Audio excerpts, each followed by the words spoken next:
So, if you are about to start your first year of university, meaning that you are a new university student, I am making this video just for you with a set of advice that I think will be useful to you once you start this new chapter of your life. And in case you're wondering, who are you and why should I listen to your advice? Because after all, I'm still a stranger on the internet telling you what you should be doing. My name is Mars.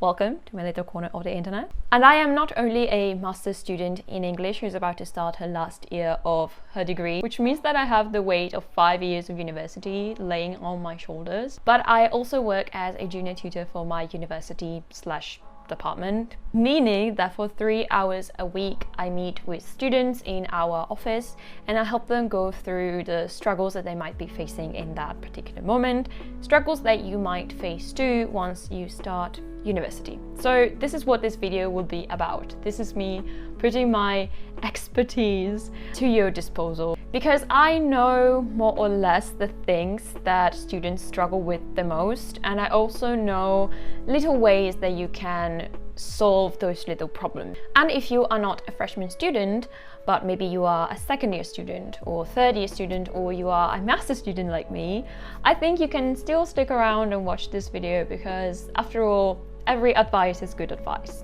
Unless it's bad, then it's bad advice. Now, before I go into the 5 tips plus one, because I have a bonus one at the end, and I think that might be the most important one, I want to share very briefly some thoughts that I have on why new students face all of these problems. Okay, you're distracting me. Please ignore him.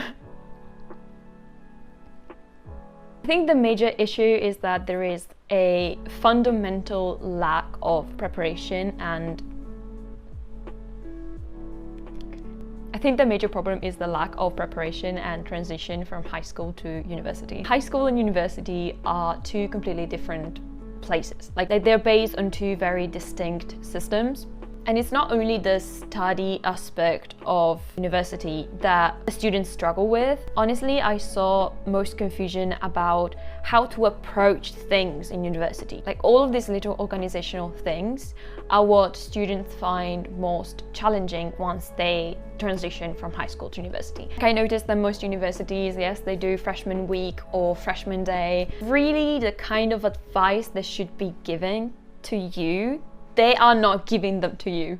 And yes, they're giving you all the information that you need about exams and maybe study techniques and how to approach lectures and classes, how to take notes. But most of the times they're not telling you vital things that you should know about the university environment. After this excessively long parenthesis, I wanted it to be brief, but as always, I lose myself talking and talking and talking and talking. I think we can start with the actual advice that I, a master's degree student, give you, a first year student. The first advice that I would give you is actually one of the most important. Don't wait for others to tell you what you should be doing. In other words, don't be afraid of doing things on your own. As I said before, university is no high school. Professors won't be constantly checking your progress and whether you're studying or not. There won't be any surprise test that you have to study for. There will be no questions from your professor to check whether you are studying. Your professor will basically have a huge lecture hall filled with anonymous students that will stay anonymous for the entirety of the course. Unless this professor becomes your supervisor, then they might learn at least your name, but it's no guarantee. The idea that every single university professor has is that high school should have taught you the right way to study for university. There is a reason why teachers give you endless chapters to review each week, why they are doing surprise tests, and that is because it trains your spaced repetition, basically. In case you have never noticed, if you have a surprise test and after 2 weeks you have a new surprise test and you have a surprise test 2 weeks later, you are basically constantly studying the same things over and over again, and that is basically spaced repetition. Yeah, nobody is gonna do that with you in university. There are no surprise tests. Professors are not going to ask you questions unless it's like the beginning of the lecture, then they're going to ask something like, hey, do you remember what we did last week? But nobody answers those questions. So in university, you will have readings to do, you will have preparation to make, but you will have no homework, no surprise test. But here's the thing, you should be the one giving yourself homework. And I see a lot of students that struggle because they go to class, they take notes, but then they do nothing else. And soon they will either lose their passion and think that university is boring or too difficult, or they think that they're just wasting time. And this is one of the major problems that I see in modern higher education.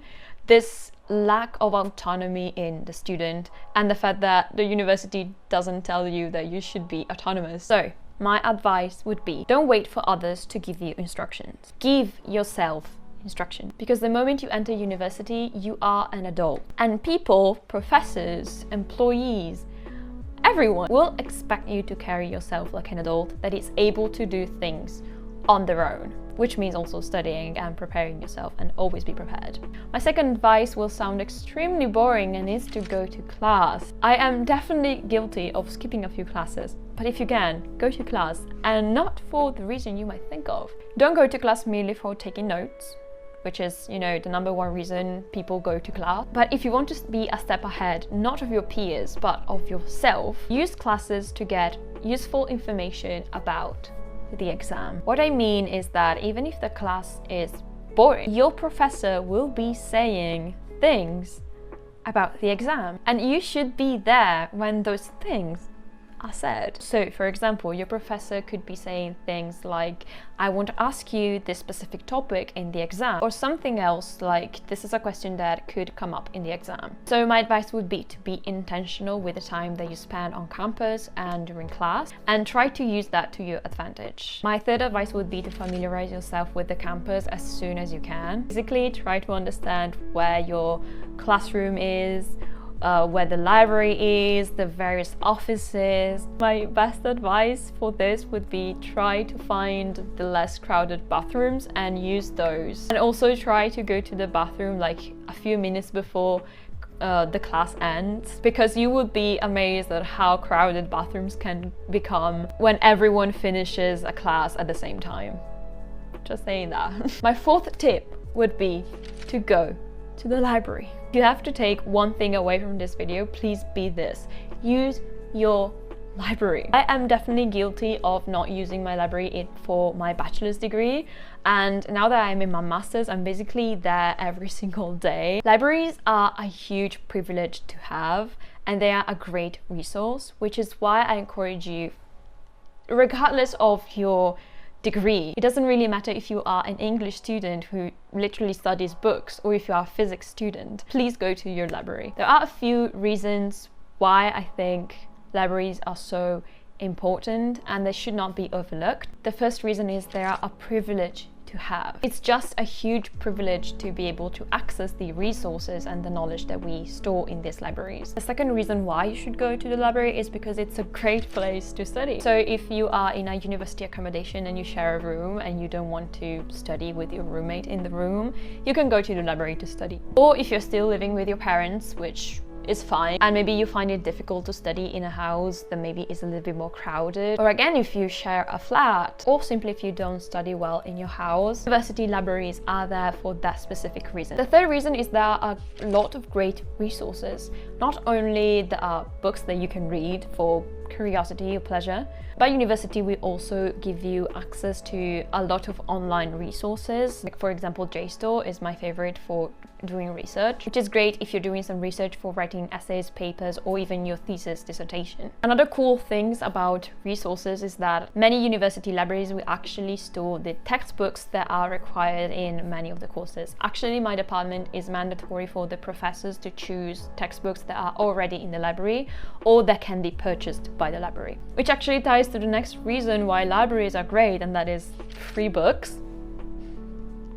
Should I say more? So definitely use your library. In the first week of the semester, I encourage you to go to the library and ask the librarians how the library works. Usually libraries will also organize like little workshops in the first few weeks of a new semester, but they explain to you how the university library works, and also the online platform of the university, which actually I have not talked about, but you should definitely check your library's website. They are amazing tools because you can literally search for any book that can be useful for your research. The fifth advice is one that is very close to my heart because I write a lot of emails. Don't be afraid of writing emails and talking to professors. This is a big one, honestly. I have had countless classmates that were afraid of going to the professor and ask the question, even when they had like a very pressing doubt. And I totally understand this problem. In university, there is this perceived power imbalance between students and professor. And don't get me wrong,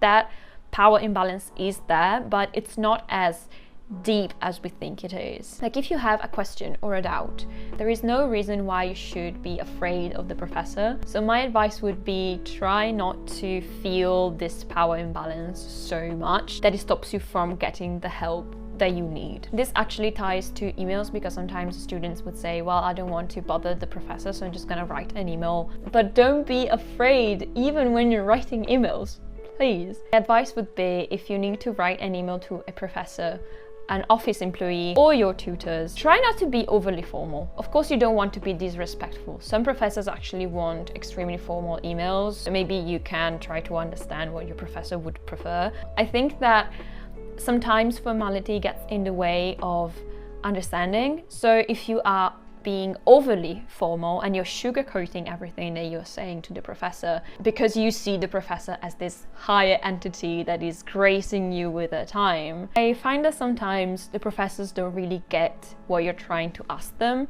That is something especially true for questions. So I see a lot of students write to us and they sugarcoat their questions so that they don't seem like questions anymore. My advice would be as direct as possible.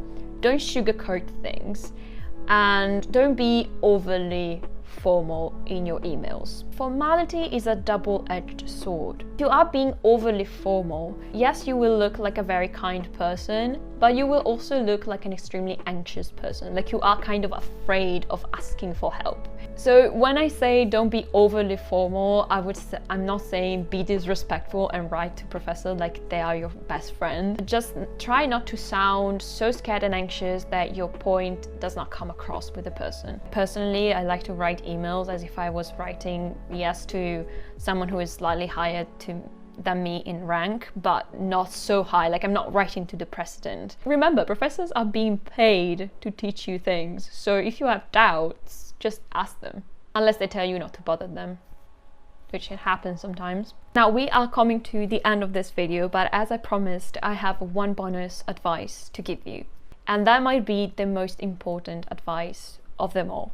Try to understand why you are struggling, because you will struggle. I'm not trying to sugarcoat anything and to tell you that everything is going to be amazing and fantastic and you're never going to struggle if you listen to my advice. You will struggle. There will probably be times that are going to be very difficult, and in that case, the best thing you can do is try to figure out why you are struggling before you try to push through those struggles. And remember that there is no shame in asking for help, whether that is your friends' help, your families, your professors, or even us tutors, if your university has a tutoring service like ours. But being honest with yourself is key here, because there is no shame in admitting that you maybe don't like a course that you thought you would love, or that you find a seemingly easy topic very difficult to understand, or maybe even realizing that you don't like what you're studying anymore, and that maybe it's time to change.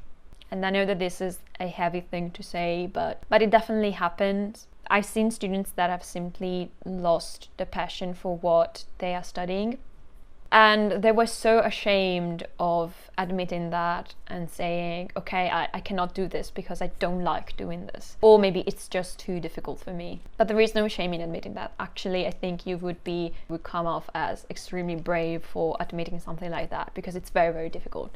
Actually, it would be very interesting to go through some of the reasons why students struggle the most in university. I think that could be a nice idea for a future video. Now, this is everything that I had to tell you. I know that the last point might have been a little bit discouraging, but please don't let my words discourage you. University is an amazing place. It can be a little difficult, but it's definitely an amazing environment, and I really wish you the best with this new chapter of your life. I know that most people around this time like to do like back to school kind of videos and preparation, and I've done that, and I plan to do an organization video in the future, but I realized that not a lot of people stop to give first year students the advice that they actually need. So I really hope that you found this video helpful, at least in some little parts. Yes, I know that I said it before, but I really wish you the best of luck with the beginning of your journey, and I hope you have a wonderful day, and I will see you in the next one.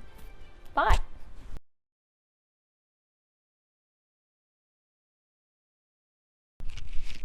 Okay, no, don't go on the desk. No, don't go on the desk.